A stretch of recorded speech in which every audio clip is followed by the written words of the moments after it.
मला जर यांनी जेलमध्ये टाकलं ना, मी जेलमधले मराठ्याचे सगळे कैदी एक करीन, आत्महत्या काढीन. मुख्यमंत्री आणि गृहमंत्री तुम्ही असल्या चाली करू नका, आणखीन तरी माझ्या नादी लागू नका तुम्ही.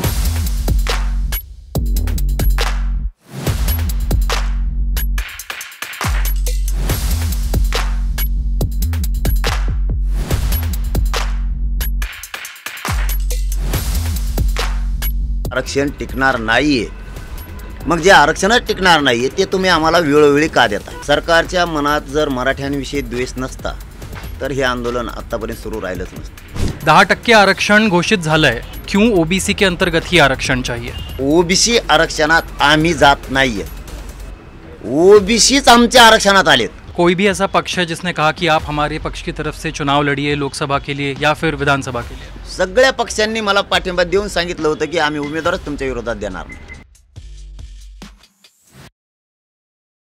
तुम्ही मला जे आंदोलनात हलक्यात घेतलं होतं, तुम्ही मला राजकारणात सुद्धा हलक्यात घेऊ नका.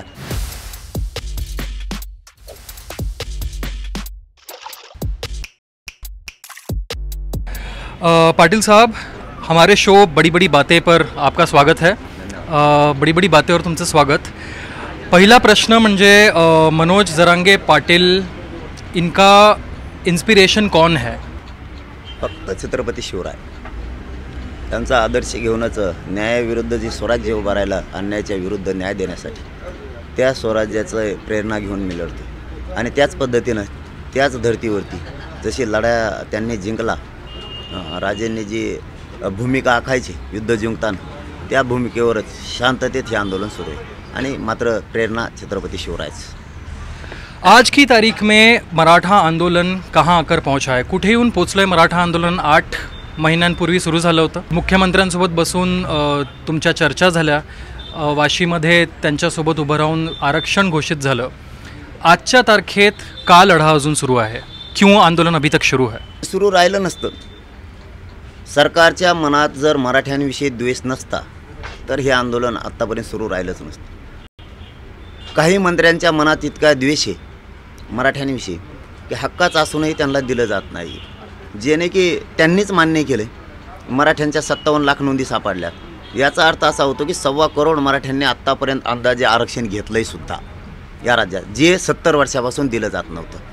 हा 1.25 करोड मराठ्यांचा उठाव आणि राहिलेल्या थोडे मराठी आता आरक्षणापासून वंचित राहिले. हा 6 करोडनं त्यांना दिलेलं पाठबळ त्या आंदोलनाला. यामुळं त्यांना सुचत नाही आहे की आता काय करावं. आणि आंदोलन या टोकाला आता येऊन थांबलं आहे की शेवटच्या मराठ्यांना आरक्षण मिळेपर्यंत हे नाही थांबवायचं. म्हणून 8 जूनला बीड जिल्ह्यातल्या नारायणगडावर 6 करोड मराठ्यांचा 900 करोड कार्यक्रम लागला. त्याच्या आत जर आरक्षण दिलं तर हाही नसता कदाचित त्याच कार्यक्रमातून विधानसभेची घोषणा होऊ शकते. आणि त्याच कार्यक्रमातून कधी मुंबईला पुन्हा जायचं ही सुद्धा घोषणा होऊ शकते. पूर्ण देशात असा प्रश्न पडतो की 10% आरक्षण घोषित झालंय, मग ओबीसीच्या अंतर्गत आरक्षण मिळण्यासाठी हट्ट का? क्यों ओबीसी के अंतर्गत ही आरक्षण चाहिए? की मराठा समाज हा ओबीसीत आहे. ह्या शेकडो वर्षाच्या नोंदी आहेत, हे आजकाल नाही आहेत. देश स्वातंत्र्यच नव्हता त्याच्या अगोदरच्या सुद्धा नोंदी आहेत. याचा अर्थ त्यावेळेस असं वाटलं नव्हतं इंग्रजाला किंवा निजामला की आपण ह्या नोंदी कुणबी म्हणून करून ठेवाव्यात म्हणजे पुढं आरक्षणाचा लाभ होईल. त्यावेळेस ज्याची जो व्यवसाय तो लिहिला जायचा. म्हणून आमच्या नोंदी ह्या देशाच्या पाठीवरती मराठ्यांच्याच ओबीसी आरक्षण आहेत, बाकी कोणाच्याच नाही आहेत. हे एक कारण. दुसरं 10% आम्हाला का नको तर इंदिरा साहनीचं जजमेंट सांगतं 50%च्या ओव्हर गेल्याच्या नंतर आरक्षण टिकणार नाही आहे. मग जे आरक्षणच टिकणार नाही आहे ते तुम्ही आम्हाला वेळोवेळी का देता? तिसरं याचं कारण असं आहे की मुख्यमंत्र्यांनी अधिवेशनाच्या विधानसभेच्या पटलावर सांगितलं आहे की मराठा समाज 10% मागास सिद्ध झाला आहे. मग मागास सिद्ध झालेली जात कायदा असं सांगतो की ती जात ओबीसी आरक्षणात घेतली पाहिजे. मग तुम्ही 50%च्या 27% आरक्षणात का घेतली नाही? म्हणून आम्ही ते घेतलं नाही आणि ते दिलं हे मान्यसुद्धा नाही आहे. कारण मराठ्यांची मागणी वेगळ्या आरक्षणाची नाहीच. मुळात तुम्हाला आमची फसवणूक करायची म्हणून तुम्ही आम्हाला ते आरक्षण देता. हे बघा, मी जाहीरपणानं सांगतो ओबीसी आरक्षणात आम्ही जात नाही आहेत, ओबीसीच आमच्या आरक्षणात आलेत. याचं कारण असं की त्यांची एकही नोंद नाही आहे आणि आमच्या नोंदी आहेत. ग्रामीण भागातल्या सगळ्या ओबीसींना वाटतं मराठा ओबीसी आरक्षणात आला पाहिजे, त्यांचे लेकरं उपाशी नाही मेले पाहिजे. फक्त हे नेत्यांचं म्हणणं आहे, हे 4-5 जणांचं, की तुम्ही ओबीसी आरक्षणात येऊ नका, त्यांच्यावर अन्याय नाही केला पाहिजे. ग्रामीण भागातल्या ओबीसींचं मत हे. मुख्यमंत्र्यांचं ठाम मत आहे की हे लीगल कसोटीवरती हे यावेळेस पास होणार आहे. मागच्या वेळेस जसं 17% आरक्षणाबद्दल झालं तसं यावेळेस नाही होणार आणि लीगली स्ट्रॉंग आहे असं मुख्यमंत्र्यांचं ठामपणे म्हणणं आहे. तुम्हाला त्यांच्या या म्हणजे क्लेमवरती भरोसा नाही आहे? तुम्ही काय न्यायाधीश आहेत का? इथून पाठीमागं स्वतः 13% आरक्षण दिलं त्यावेळेस तसंच म्हणले होते, आम्ही टिकावून आहे. का नाही टिकविलं? लाखो पोरांच्या निवड्या झाल्यात आमच्या आणि लाखो पोरं घरी रडत आलेत. 5 मे 2021ला आरक्षण रद्द झालं त्यावेळेस. बरं, तुम्हाला एवढी खुमखुमी आहे ना, एवढी त्या सत्तेच्या मस्तीच्या जोरावर तुम्ही बोलायला लागले. हे 10% आरक्षणाला ओबीसीच्या सगळ्या सवलती का नाही लागू केल्या? कोण म्हणतो ओबीसीच्या सगळ्या सवलती लागू आहेत? त्याच्याकडे मेडिकल नाही आहे, इंजिनिअरिंग नाही आहे, त्याच्यामध्ये कशाला दिलं ते?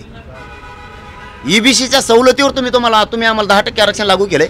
ईबीसी सवलती तर असंही बसतो आम्ही. मग ह्या आरक्षणाची गरज काय आम्हाला तुमच्या? फुटवू शकत नाही. तुम्ही किती ताकद लावा, आता ताकद लावली होती. मुख्यमंत्री आणि गृहमंत्री तुम्ही असल्या चाली करू नका, आणखीन तरी माझ्या नादी लागू नका. तुम्ही तुमचा उलटा सुलटा कार्यक्रम लावून टाकेन मी सगळ्यांचा. बहुत लोगों का ऐसा कहना है कि कहीं ना कहीं आरक्षण 10% आरक्षण देने के बाद मुख्यमंत्री समाज की तरफ या मनोज जरांगे पाटिल की तरफ उनका रवैया बदल गया. विधानसभेत पण खूप बोलले, SIT बसवली. तुम्हाला वाटतं असं की त्यांची वागणूक बदलली तुमच्या प्रती कुठेतरी? बदलली नाही बदलली तर मला कुठं नातं करायचं? मला काय करायचं आहे त्यांची? मला ना विरोधी पक्षाची देणं घे नाही ना सत्ताधाऱ्याशी. मग माझ्या जातीशी प्रामाणिक. माझा 6 करोड समाज आहे, हेच माझ्यासाठी मोठं पद आहे, मोठी संपत्ती आहे. मी नशीबवान आहे साहेब. इतक्या पिढ्या मराठा समाज एकत्र येत नव्हता, माझा समाज एकत्र आला याचा लय आनंद आहे मला. त्यामुळे मला यांच्याशी काय देणं घेणं नाही. आला काय नाही आलं काय. उलट तुम्हाला ज्या खुर्चीवर मराठ्यांनी बसले, तुम्हाला उलट पालटे तांगे करू शकते तुमचे हेच मराठी. ही लहान समुदाय नाही आहे. सत्ता किती दिवस असती अशी आणलेली? बघा ना सत्ता कशी आली. 75 वर्षात एकही माणूस सांगू शकत नाही सगळ्या पक्षाची सत्ता 5 वर्षात आली. एक बी सांगू शकत नाही. सगळ्याची आली की नाही 5 वर्षात? सगळे पक्ष 5 वर्षात आलेत. भाजप राहिलं होतं ते बी आला आता. असं कधी होतंय का? आणि आमच्या सामान्य लोकांनी त्यांच्यासाठी भांडणं केलं, त्याचं काय करायचं आता? हे मांडीला लावून बसले सगळे आता. खूप लोकांचं असं म्हणणं आहे की 3 चेहरे सरकारमधून उभारले गेले होते. एक मुख्यमंत्री शिंदे, दुसरा चेहरा म्हणजे देवेंद्र फडणवीस ज्यांच्यावरती समाजाचा आक्रोश असा आहे की त्यांनी लाठीचार्ज केला, केसेस ठोकल्या. तिसरा चेहरा होता छगन भुजबळ, जे OBC समाजाचं नेतृत्व करताना पाहिले गेले होते. तुम्हाला वाटतं असं काही होतं की छगन भुजबळ यांना सरकारचा पूर्ण पाठिंबा होता या बाबतीत? त्यांचं म्हणणं आहे की नव्हता मला, पण तुम्हाला वाटतं होता? पाठिंबा असल्याशिवाय तो करूच शकत नाही. नसता तेव्हा मध्ये खडी फोडायला गेला असता पुन्हा जेलला. तेव्हा राहू शकत नव्हता असं. आणि त्याच्याला किती त्याला पाठिंबा दिला तेव्हा मग काहीच करू शकत नाही. हो, किती पाठिंबा द्यावं त्याला ते काहीच करू शकत नाही मग. याचे काहीच नाही. आणि मुख्यमंत्री पॉझिटिव्ह होते नव्हते, ते पॉझिटिव्ह होते तर आमचा समाजही त्यांना पॉझिटिव्ह होता. ते कोणत्या पक्षातून कुणीकडे गेले हे समाजाला काय देणं घेणं नव्हतं. तो प्रामाणिक आहे, तो आरक्षण देऊ शकतो ही समाजाची भावना होती. ते ज्या दिवशी म्हणले लिमिट तोडले की मी करेक्ट कार्यक्रम करत असतो, त्याच दिवशी ते मराठ्यांच्या नजरेतून उतारलेले. यांनी SIT नेमू द्या, काही करू द्या, जेलला बसायची तयारी. मी इतका कलाकार आहे, मला जर यांनी जेलमध्ये टाकलं ना, मी जेलमधले मराठ्याचे सगळे कैदी एक करीन, आत्महत्या काढीन जेलमध्येच, पण यांना सोडणार नाही. आता आपल्याच चॅनलच्या माध्यमातून सांगतो, तुम्ही आमची सगळ्या सोयरींची अंमलबजावणी द्या. मराठा आणि कुणबी एकाचे कायदा पारित करा. माझ्या नादाला लागू नका, कारण तुम्ही मला जे आंदोलनात हलक्यात घेतलं होतं, तुम्ही मला राजकारणातसुद्धा हलक्यात घेऊ नका. तुमचा सगळ्याचा कार्यक्रम उलटा सुलटा मी करू शकतो. कोई भी ऐसा पक्ष है जिसने कहा कि आप हमारे पक्ष की तरफ से चुनाव लड़िए लोकसभा के लिए या फिर विधानसभा के लिए? सगळ्या पक्षांनी मला पाठिंबा देऊन सांगितलं होतं की आम्ही उमेदवारच तुमच्या विरोधात देणार नाहीत. माझ्या विरोधात एकही उमेदवार उभा राहणार नव्हता. पण मी स्वार्थी नाही आहे. माझ्या स्वार्थासाठी माझे लेकरं सुखी राहिले असते, माझी बायको राहिली असती, पण माझ्या करोडो लेकरांचं वाटलं झालं असतं. मला ते खासदार होऊन काय करायचं होतं? दिल्लीला गेलो असतो, रेल्वे फुकट, विमान फुकट, खायला फुकट. मग आपल्या बायकोनं मी दिल्ली जाऊन गुलाबजामुन खाल्ले असते. पण मग हा समाज मेला असताना इकडं उपाशी, मला काय गरज त्याची? 93 मतदारसंघ, 92 ते 93 मतदारसंघ असे आहेत. सगळ्या जाती जरी एकीकडे झाल्या तर नुसता मराठ्यांचाच प्रभाव आहे त्याच्यावर. असे 92 ते 93 मतदारसंघात नुसतं मराठ्यांनी जरी मतदान केलं तरी पुरे सीट निघू शकते. आपण एकही उमेदवार दिलेला नाही आहे राज्यात आणि देणं कुणाला पाठिंबा पण नाही. पाडणारे बना मराठ्यांच्या मतामुळं आपण पडलोत हे आयुष्यभर ध्यानात राहिलं पाहिजे. इतक्या ताकदीनं तो पडला पाहिजे. पाडण्यासुद्धा विजय हे मराठ्याने समजून घ्या. यावेळेस पाडण्याच्या भूमिकेत राहायचं. जर यांनी 6 जूनपर्यंत आरक्षण नाही दिलं तर विधानसभेत घुसायचं म्हणजे घुसायचं. 100% मराठ्यांनी विधानसभेत घुसायचं आणि सगळ्या जाती धर्माला घेऊन घुसायचं आणि आपले प्रश्न आपणच सोडवायचे. सत्तेत गेल्याशिवाय पर्याय नाही. चलो, धन्यवाद. धन्यवाद.